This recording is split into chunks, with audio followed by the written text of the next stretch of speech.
Good morning, everyone, and thank you for being here for this press briefing. My name is Sergeant Tom Blake, and I'm a member of the Syracuse Police Department's Public Relations team. I am joined here by Deputy Chief Mark Russin of the Syracuse Police Department, Onondaga County District Attorney Mr. Bill Fitzpatrick, Chief Executive Officer of the Pyramid Management Group Mr. Stephen Conjal, and a number of our other partners. We're here today to discuss the creation of the application of the Property Crime Task Force, which was created to enhance the safety and security of the 16 million people that visit Destiny USA each year. We will discuss the application of the Property Crime Task Force and share with you the current progress and statistics since its inception in November of 2023. We appreciate the interest and the attention of those of you who have assembled today to attend this press briefing. To ensure that we cover all of the important information efficiently and effectively, we kindly ask that you hold all questions till the end of this briefing. We will have a question and answer session at the conclusion. You will now hear from Deputy Chief Mark Russin, who will provide an outline of the Property Crime Task Force and share the successes of the details with all of you. Chief Russin. Thanks, Sergeant. Good morning. Thank you all for being here today. As Sergeant Blake said, my name is Mark Russin, Deputy Chief of the Syracuse Police Department. I want to provide a brief overview of the collaborative effort that we have undertaken to initiate a Property Crime Task Force here at Destiny USA. At the end of 2022 and into 2023, as a nation, we saw a rise in property crime. Our community was no different.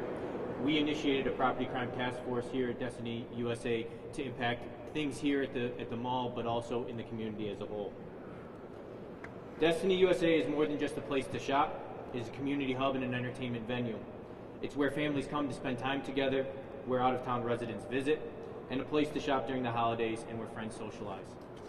In November of 2023, we leveraged our existing partnerships with Destiny USA and the Onondaga County District Attorney's Office to create this task force. From my perspective, the decision was straightforward. We have great relationships here at Destiny USA. We had a very large, robust security footprint, but we also had a great relationship with the DA's office, and we thought that the strategies we wanted to implement were going to be very effective. Prior to the launch of the task force, my team and I met with senior management from Destiny USA, where I outlined the strategies that I wanted to undertake. At the same time, I asked Destiny USA to commit to another 24 hours of funding to have investigative time for our officers. Right now, prior to that, we had 225 hours that were funded by Destiny USA for police officers to be here. I was asking for an additional 24 hours of investigative time. At the same time of the meeting, I told Destiny management about the plan and what we were going to use, the strategies we were going to use to reduce property crime. First, we were going to have extra SPD personnel here in the mall. Traditionally, we would have a territory car in and around the area that would come and respond to the mall.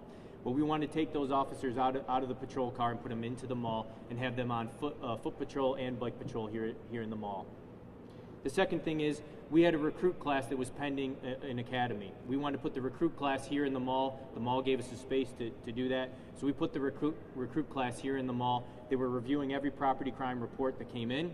They were engaging with the citizens, and they were also on regular foot patrols as well. We also wanted to host a collaborative meeting with all the loss prevention officers and all the storefronts. So in November we hosted it so we could get feedback from them to hear what were the problems, what were their concerns, and how could we address it. We wanted to make sure that we weren't missing an opportunity. We also were working collaboratively with the DA's office on highlighting our top offenders, folks that were actually repeat offenders of retail theft here at the mall, but then also in the community as large. We also started to work as an agency in the police department to prioritize our warrant squad enforcing and picking up folks who had active warrants that had property crime related warrants. I felt these strategies would be impactful both on the perception of safety and the reported crime data. I felt confident because I knew we had strong relationships with the DA's office and with Destiny. I also knew SPD had the right personnel in place. From SPD, I'd like to thank Captain Matt Malinowski, Captain Dave Metz, Detective Joe LeBlanc, Detective Christou, Officer Clayton, Officer Keefe, Officer Goldberg, Officer Cook, Officer West, Officer Zolo, and Officer De Silva. I think it's important to recognize these folks publicly because these strategies do not work without the commitment of the men and women that are here. I also want to acknowledge and remember Officer Jensen. He was one of the original people that started on this detail on the bike patrol. There was some news stories about that, and he was one of the folks that actually stepped up and volunteered for this new thing. I think it's important to remember that. Additionally, I'd like to thank specifically D.A. Fitzpatrick and his team's commitment to this program. His efforts, along with some folks that are here now, just like to highlight. We have the New York State Police here. Major Simpson is here. We're constantly working with the state police on a lot of operations, along with the sheriff's office. We have county probation that's here as well. I appreciate, Commissioner, you coming as well. There isn't many programs that we work on in the city where we're not working with state police, sheriff's office, county probation, parole. It all is a team effort to make these things work. This property crime task force is no different. According to the data we have collected since the beginning of this program, we have seen a significant reduction in property crime. As you can see in this slide, in the month of November 2023, there were 145 property crimes reported. Since then, we have an approximately 50% reduction in calls. There have been 283 arrests, 72 which have resulted in a felony charge. This effort has advanced our goal to reduce property crime here at Destiny USA, but also in the community as large. The more we learn about folks that are engaged in repeated property crime here at the mall, the better it helps us in the community as a whole. And one thing to be clear about is that this isn't just about arresting all of these prolific offenders. It's also about engaging with the community. There's 16 million visitors that come here through Destiny USA. This was a great opportunity for us as a police department to build relationships, have conversations with folks, talk to people outside of a typical criminal justice related interaction. I think the progress we've seen is very promising, and we continue to seek areas of improvement. Thank you.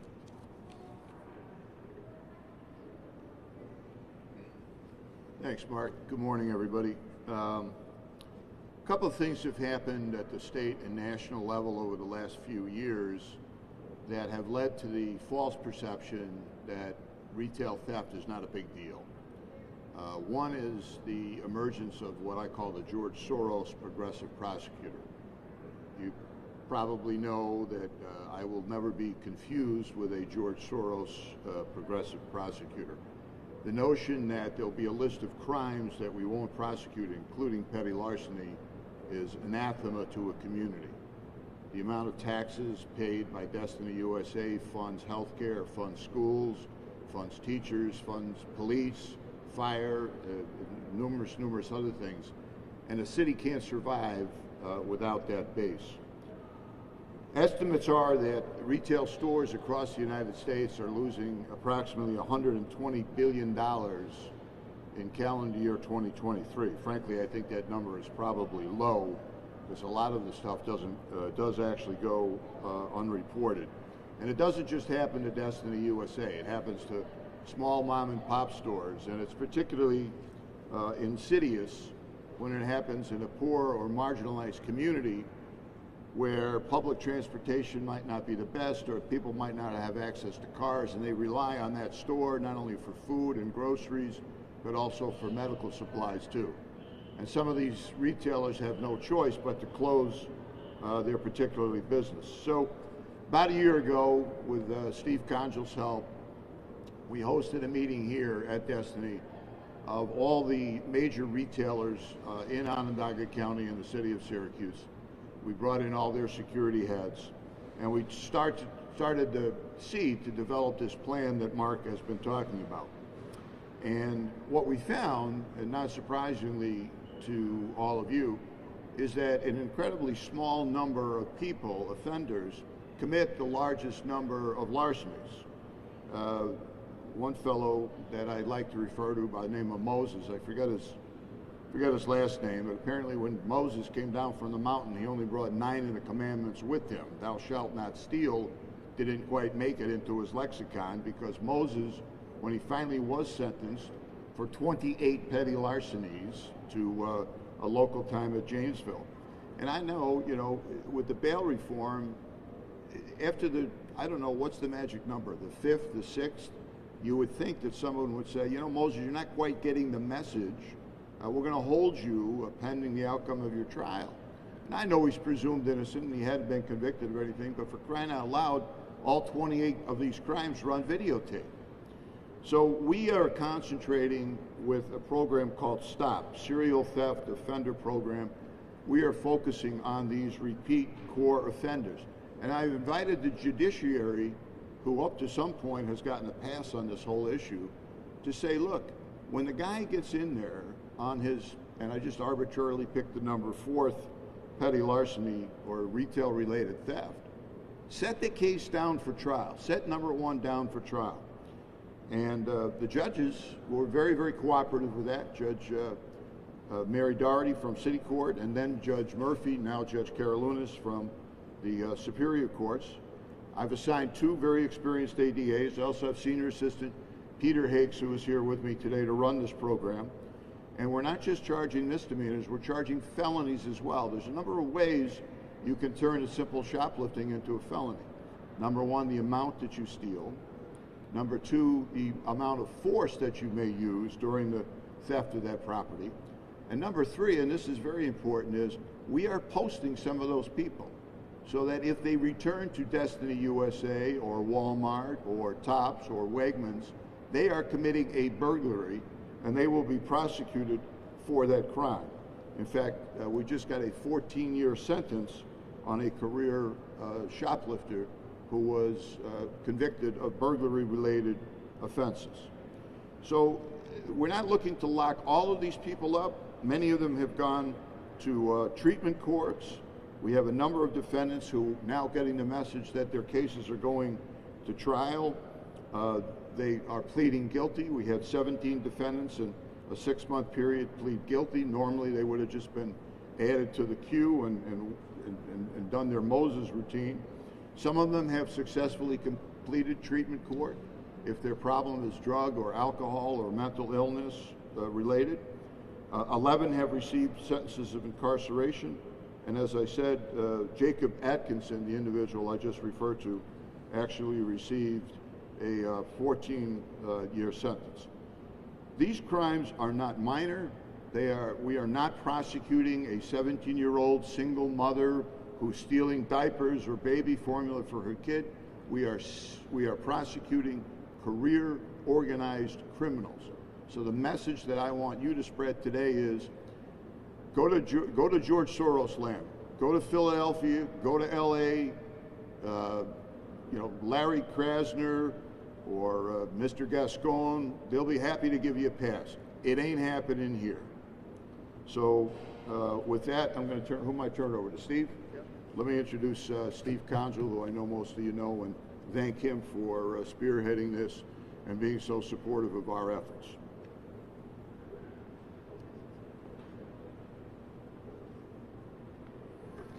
Good morning. Thank you. I'm Steve Conjul, the CEO of the Pyramid Management Group. First of all, I'd like to start off by thanking the Syracuse Police Department, Deputy Chief Russin and Detective LeBlanc, the DA, of course, Mr. Fitzpatrick. Without their cooperation and strong commitment, we wouldn't see the results that we're here today to speak about. As many of you know, Destiny USA welcomes millions of visitors every year.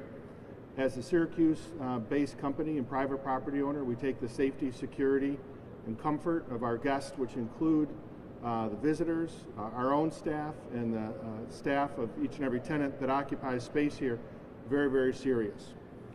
When faced with the plague that really ran throughout our nation, we knew we had to do something different and step up with a renewed and enhanced effort. With that, we really knew that it would take the cooperation of multiple law enforcement agencies, community groups, and elected officials. I'm happy to say that partnership has produced incredible results, most notably, as discussed earlier, a 50% drop in property crime here at Destiny USA in the last 6 months.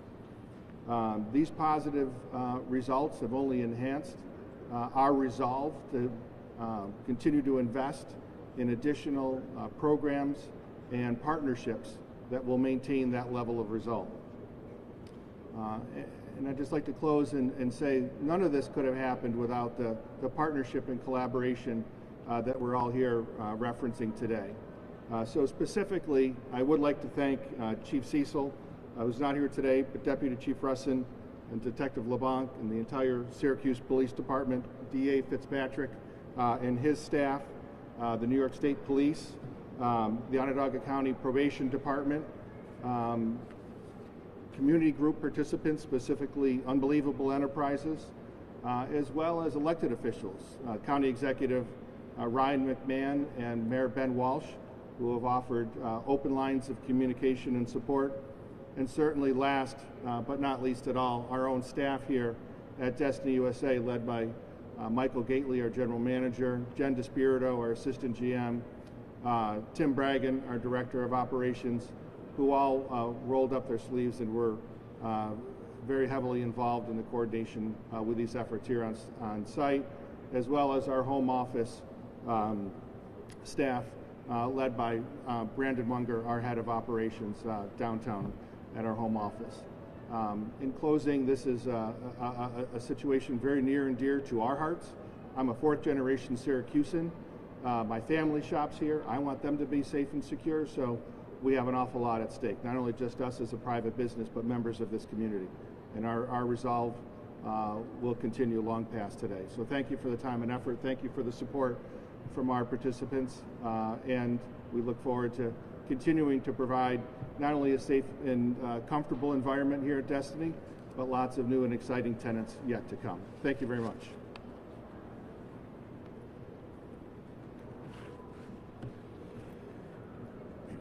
Syracuse Police Department is committed to addressing property crime effectively through the specialized detail and other partnerships. We value the ongoing support of Destiny USA and the Onondaga County District Attorney's Office, as well as our joint partners, such as the State Police and Department of Probation.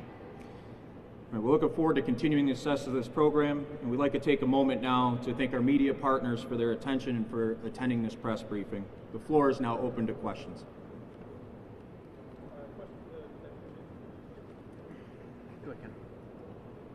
When it comes to the statistics of crime coming down, how does that coincide with the amount of foot traffic in the mall, given November, December, I would assume would be heavier shopping periods than heading into spring?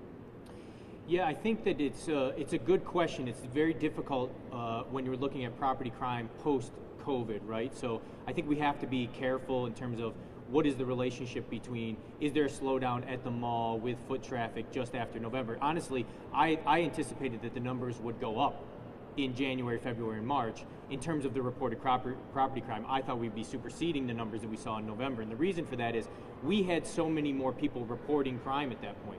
One of the reasons that we had that initial loss prevention officer meeting was to get some of those partners, some of the stores here, to say, we want to know every little thing that happens. So I anticipated that it was actually going to go up. I was surprised by some of that. I think that we need to spend more time looking at the data. I think to answer your question better, but what we're seeing is a drastic reduction at that time. How much does it relate to foot traffic? I couldn't give you a straight answer. I can just give you what we have since we started collecting it. But again, I thought it was going to go up.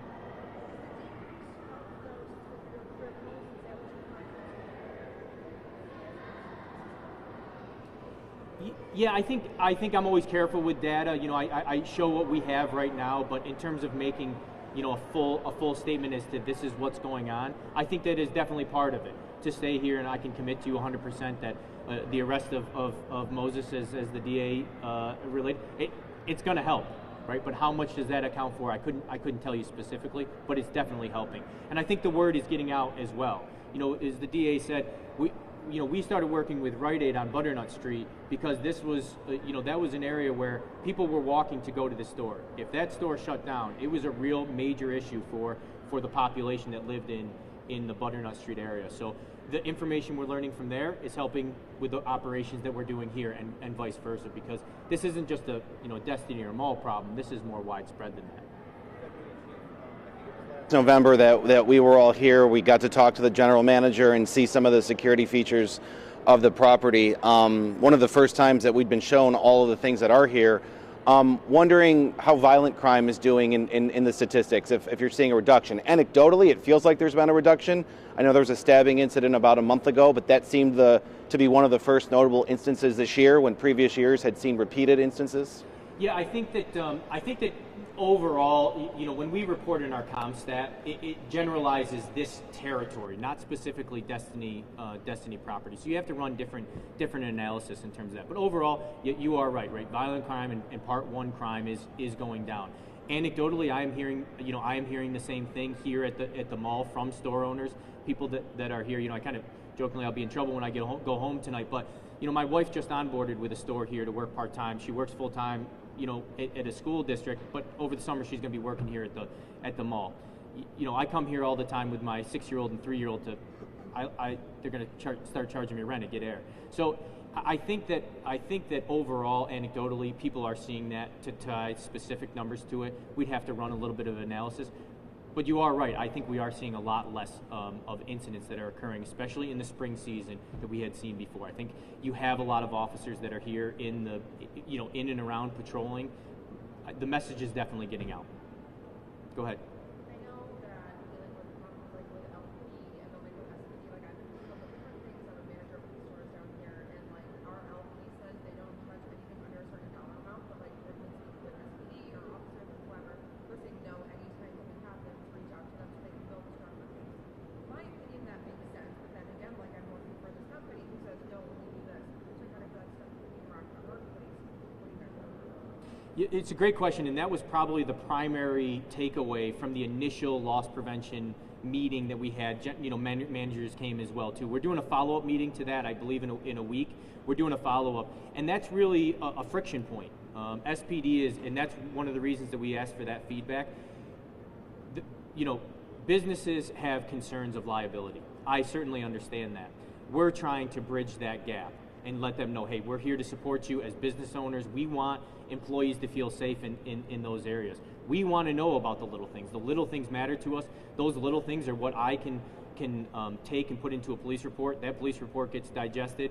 We analyze it. We do work with it. And then we turn it over to the DA's office so they can make what they want. If we don't know about things, it's very difficult to create strategies, implement problem solving. We've got to have good partnerships with that.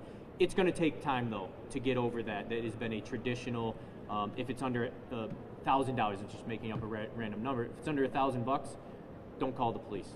We want to know about everything that's going on in the store. Yep. Questions for Mr. Steve Conjal next, if he could. Go ahead. I give you a lot of credit for hosting us today. I feel the growth and transparency from Destiny and Pyramid on security, and I commend you for that. We were here in November, as I mentioned, with your general manager talking about security features.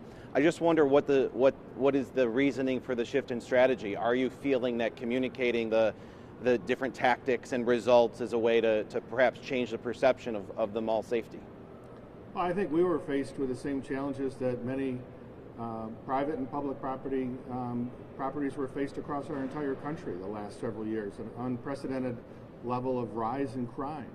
And, unfortunately with, some of the frustrations that we saw dealing with our law enforcement and through the DA's office, frustration in trying to thwart some of that crime and deal with some of those criminals. I think we felt collectively that we had to work together to communicate more of what we were doing. I mean, we've stepped up our efforts here significantly over the past several years. And part of that is communicating to the public as well as to our tenants what we're doing here. I think we can comfortably say that we are strong and heavy communicators with our tenants about the programs that we have in place, encouraging them to participate. I heard the comment about some of the frustrations at the store level of being given direction from corporate, what to do and what not to do. That was one of our greatest frustrations, was to trying to get tenants to participate in our efforts to stop the retail crime that was taking place on property, and some of the limitations that were put on the on-site staff to do that. That was very, very frustrating, and we see that starting to break loose as well. So it's definitely been a broad collaboration, a broad effort, and we're seeing mentality change and I think swing in more of a rational direction about how to deal with this stuff. And if part of that has been for us to communicate more publicly about what we're doing, we'll continue to do that. When it comes to violent crime, do you feel that the mall is unfairly criticized for what are ills of society? By you specifically or others? In general. Sorry, couldn't help myself.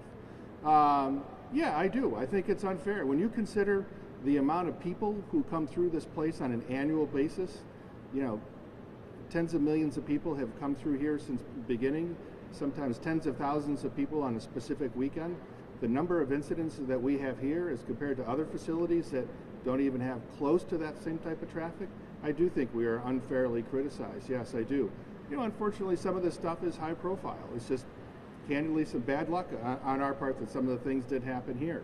You know, some of the things, you know, we always go back and we analyze every incident that happens on site. What could we have done differently? Every single incident we analyze. And some of this stuff just happens in an absolute flash.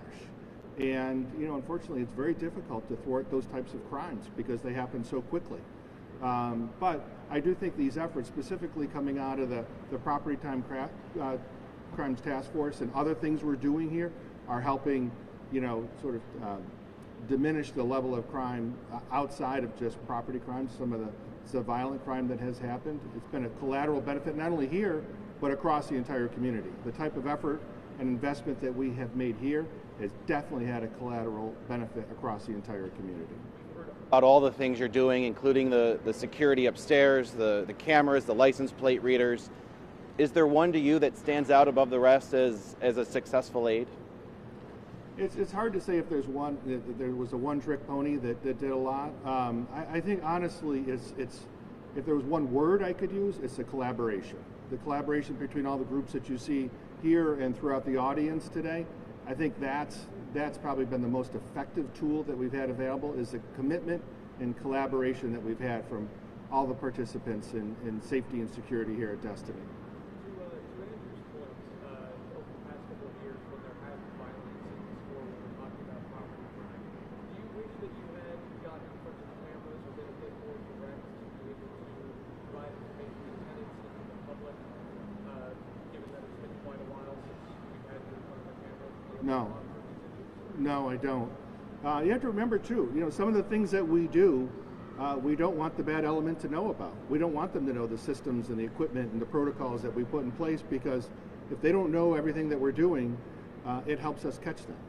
So there are things that we need to be private about.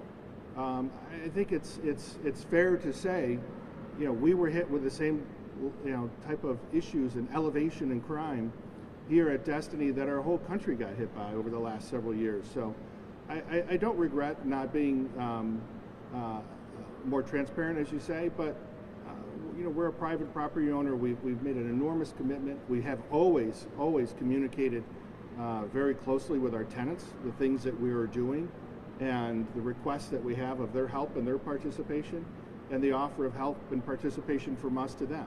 That has always occurred. But you know, I think we're all here today to say, you know, the renewed effort, the increased effort put together by all these groups here today has worked. I think that's what matters. There have been times where we've spoken to tenants who say that they felt that they were in the dark and we were only able to get information to them through other avenues, mayor's office. We reach out to all of our tenants, all of them, every single tenant in this building we reach out to on a regular basis. There are times that tenants don't respond to us. So, you know, there's only so much we can do in terms of communicating with a tenant that doesn't want to communicate with us. I will say, for the most part, most tenants have been very helpful, been very communicative, participatory in this effort. Most have. Of course, there's always a handful that haven't. Okay. Thank you. So now that you've seen this task force impact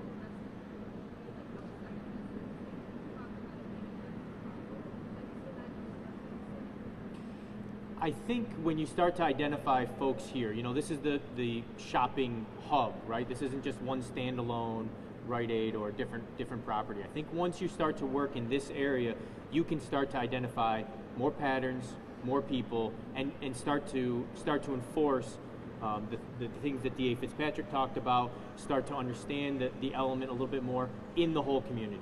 I think that this was an opportunity to understand what is going on in the community yard. This is a small ecosystem of that, and I really think that helped pull back that layer. I'm not sure if this question would be best for you, Steve. Or the district attorney, but now that some of these people have been prosecuted, are there still repeat offenders showing up here? or have you gotten enough bad guys off the street that you've seen an actual reduction of theft, reduction of reports? Yeah, and I'll answer one part and then turn it over to DA Fitzpatrick. I mean, Detective LeBlanc is up here. He's done an incredible job with tracking, monitoring, and yes, the simple answer is yes. But it's only working because of the back end, right? We're only one part of the criminal justice system, and that's where the partnership is so huge. So when we turn these cases over to DA Fitzpatrick, and he's prosecuting some of these cases where it's multiple petty larcenies, we are seeing and we are understanding who's involved in actually organizing these starts at petty larceny, and we try to bump it up to a grand larceny or a burglary. But from our short perspective, yes, it is. I'll turn it over to the DA if he has more comments. Yeah, and I think, judging by these stats, the word is getting out. Shockingly, Moses got rearrested after he did his stint at Jamesville. Could have blown me over with a feather. But one thing I forgot to mention was that there are 2 new statutes on the books that will go into effect shortly. One is an aggregate value of the property stolen. So if somebody, as part of an organized plan, comes to Destiny and hits 5 different stores, $300 per store, he's now a felon. He's going to be charged with grand larceny. And the other is designed to protect the retail worker, him or herself. Any assault on a retail worker, if it doesn't rise to the level of robbery, is going to be treated at the felony level.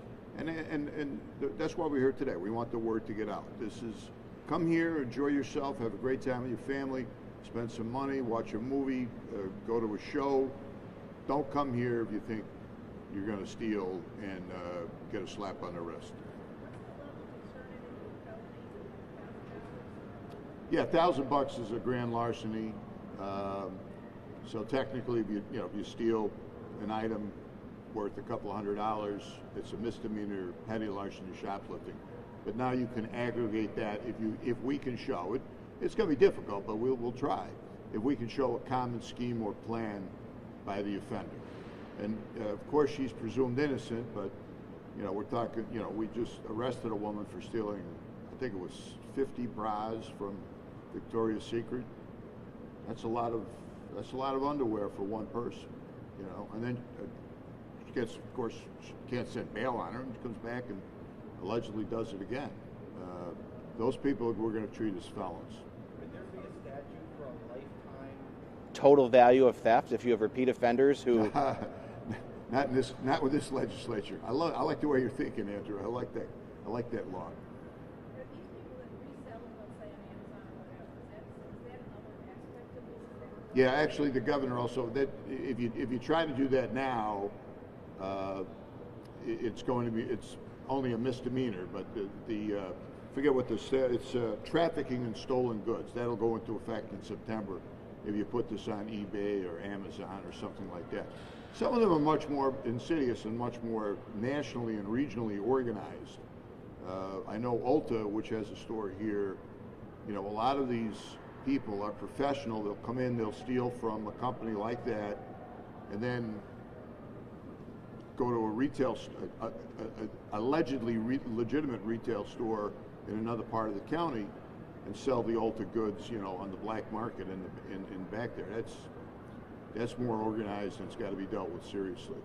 Given your criticisms of state laws and how they've impacted things like this, Yep. did anything legislatively have to change in order to get this task force going, or to be able to prosecute in a different way that you described this morning? No, not necessarily. I mean, the problem is when you have multiple crimes in the past, you were usually sent to a diversionary court because the judge had a recognition that you've got a problem, whatever that problem may be. Maybe you're just a low-life thief, okay? And that's why we have Jamesville and Attica and Elmira. But what's happened, Connor, with the inability to set bail or hold these people at the PSB, there's no incentivization. So we have 8 alternative courts in Onondaga County. Our population of those courts, since the bail reform has gone into effect, has decreased by 50%. So that's 50 out of 100 offenders who would normally be receiving treatment. Not 100% of them would be successful, but statistically, close to 60% of them would be successful. Those people are out on the streets reoffending, and that's not right. There's nothing I can do about that. Where? Tablets. No, I'm kidding. You name it. I mean, 28, probably 14 of the crimes occurred at Destiny. Walmart, a couple of Rite Aids and Geddes. I wish I had his record in front of me. It's unbelievable. It's like a cheap novel. What do you do for a living, Moses? I steal. I mean, Willie Sutton. Why do you rob banks? That's where the money is. You know, Moses steals because that's where the property is. That's why he comes to Destiny. Where's Moses now? I don't know. See, hopefully we got facial recognition to make sure that he's not here. He just got out of Jamesville recently and reoffended, and of course he's out he's on pretrial release or whatever. Thanks, everybody. Just have one more question, Mr. Conjoy. Sure. Thank you. With regards to the task force and the on-duty officers that are here, is that something that Destiny USA or Pyramid directly pays for? Or Yes. How does that work out? That's out of our pocket. Gotcha. Can we ever talk about what kind of money we're talking about here? No, I don't want to get into that publicly, but it's a very significant dollar amount. Despite Your criticisms with some of my reporting, I am a regular Destiny USA shopper. I'm here a lot. But there's some people who aren't. And I'm wondering, you have the power of a microphone, why should people give you another chance? Well, listen, you know, we've been here an awfully long time. I think if someone's concerned about coming here, maybe they should ask themselves, why do so many tens of millions of other people come here and have a good time and enjoy themselves? And this is, your general manager, I think, said the safest the mall's ever been. Would you agree with that? Yeah, I think it is. It's, again, like I mentioned, for the tens of millions of people who come through this building and the number of incidents that we do have here, it's a very small percentage. And as was mentioned earlier, it's a very small percentage of repeat offenders that are committing a majority of the crimes. And those are the people that these guys are after. Are you confident that your tenants feel safer as those statistics actually begin to drop? Are there anyone that is still being repeatedly targeted even if the overall mall is seeing a drop in statistics? Well, I think one of the biggest changes is now we're starting to see more participation from the stores themselves in helping stop this crime. They've reversed some of the policies that they had in place about not preventing retail larcenies within their store, not participating in prosecution of crimes that occur within their stores. We're starting to see a change in that, and that's probably the biggest difference that we're seeing. There's time for one more question. Okay. Okay. Thank you. Everybody, for coming.